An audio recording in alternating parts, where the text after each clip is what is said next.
Hey everyone, this is Gian doing a video for transfers rumors and just rounding up the matches of the round of 16 of Euro 2016 set to start tomorrow.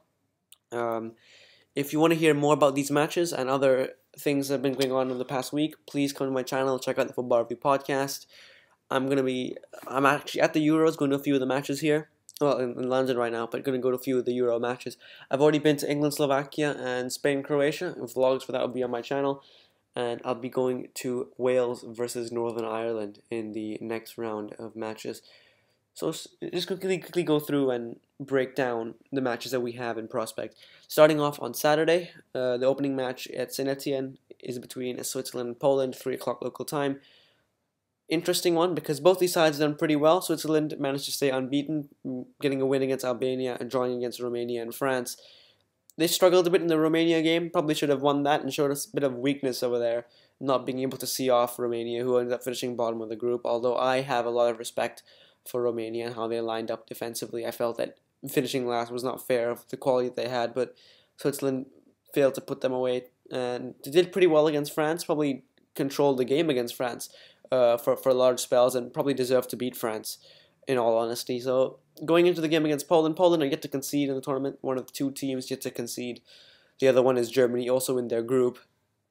And their main man, Robert Lewandowski, has been struggling. He's yet to score a goal, and many people thought Poland's attack would be their main strength. And indeed, they actually have a very, very weak attack, only scoring 2 goals in 3 games, which is simply not enough.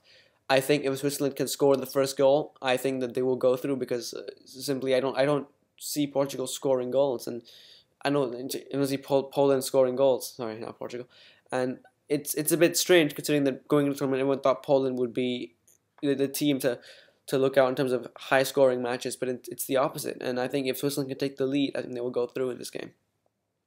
Second game, Parc des Princes in Paris between Wales and Northern Ireland. I don't think it'll be a very easy victory for Wales, as some people are tending to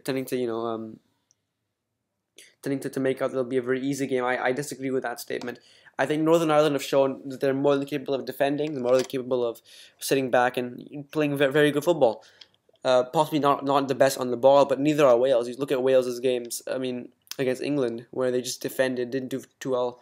Didn't actually get the ball when they got the ball. They didn't do too well. The atmosphere probably got to the players. Like Chris Coleman himself, the Wales manager, admitted that they struggled to deal with the atmosphere. Maybe another British derby won't exactly be the best for them.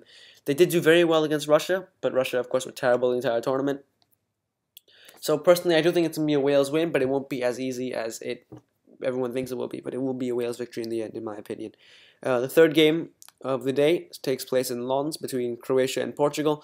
This is probably a very tough one to predict because Croatia ended up beating Spain 2-1 in Bordeaux without Modric and Mandzukic. I think Croatia were very good at playing high pressure. They really made it difficult for the Spanish defense, and the way they pressured made the Spanish defense look very sloppy. I think one thing we know about the Portuguese defense, or at least the Portuguese build-up play, is that it's very sloppy anyways. So I think when you put that sloppy defense and that careless defense, sloppy build-up play, you put it to a high-pressure opponent like Croatia. I think Croatia will go through in this game. It won't be easy. I think it'll be high scoring, but I think Croatia will go through. Actually, not really high scoring. I think I'll go with the 2-1 to Croatia. Just as they beat Spain, they beat Portugal the same way, 2-1. Going into Sunday, 26th of June, the opening match in Lyon between France and Ireland. I honestly believe they could be an upset here. I think Ireland could actually go through. France look like a very, very weak squad, especially not weeks. Look like a weak team right now after you saw what happened against Switzerland. Not exactly the best there. They were probably dominated by Switzerland, and we can probably agree that Switzerland, they are a stronger side than Ireland, but Ireland, one thing we know about them is that they're the best team at crossing in the entire tournament. I don't think there's any room for doubt. Look at Robbie Brady's goal against Italy. Just so good at crossing the ball. I don't think that I mean, the way they were able to expose Italy centre halves, I think if they can do that to Italy, they can probably do it to France 10 times more. I don't think that France will actually prevail here. I could go for an upset and go with the Republic of Ireland winning, because Ireland could hit them on the break. Then they could expose mistakes, unforced errors in the back, which I think France probably have on the verge of making many unforced errors. I think Republic of Ireland could probably force a few errors and win the match. Germany, Slovakia, I'm going to go with a comfortable victory for Germany. Slovakia, even though they went and defended with all their might against England, they still gave away so many chances. The English were not clinical enough to stop it, and so many chances the English got, which they just didn't score.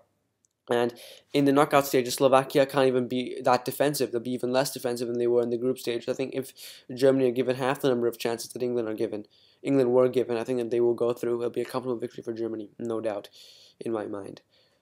And then the last game of the day in Toulouse between Hungary and Belgium. Honestly, Hungary did very, very well against Portugal. Belgium, I think, are of a similar.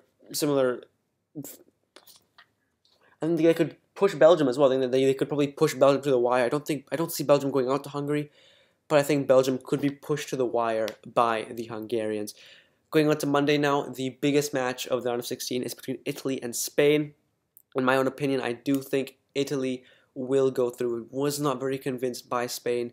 They just seem to struggle to break down Croatia. I think one thing we know about Italy is that they're even tougher to break down than any other team in the tournament. If Croatia could hold Spain out, I think that Italy will do it better and could possibly go through here. It won't be easy.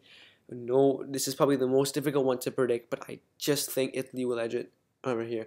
And the last one between England and Iceland. England avoided playing Portugal by about 40 seconds in the group stages by Iceland, overtaking Portugal at the last second. But won't be much of an easier game. I mean, Iceland are very good at sitting back, and England have struggled against teams that sit back. Look at how they did against Slovakia. I think Iceland will be another one like that. I don't see England slipping up. I do think they're beyond the years and where they would make, I think look back to the 2010 World Cup where they just underperformed and slipped up quite a bit. I don't think it'll happen again here. I think that they will possibly do better. They'll get to the quarterfinals. They will get past Iceland, in my opinion, but it won't be an easy game. And I think the most important thing, don't underestimate Iceland. One BBC commentator said that Iceland are a country the same size as Leicester, and we all know what happened to Leicester. So you can't underestimate Iceland, but I do think England will edge it here.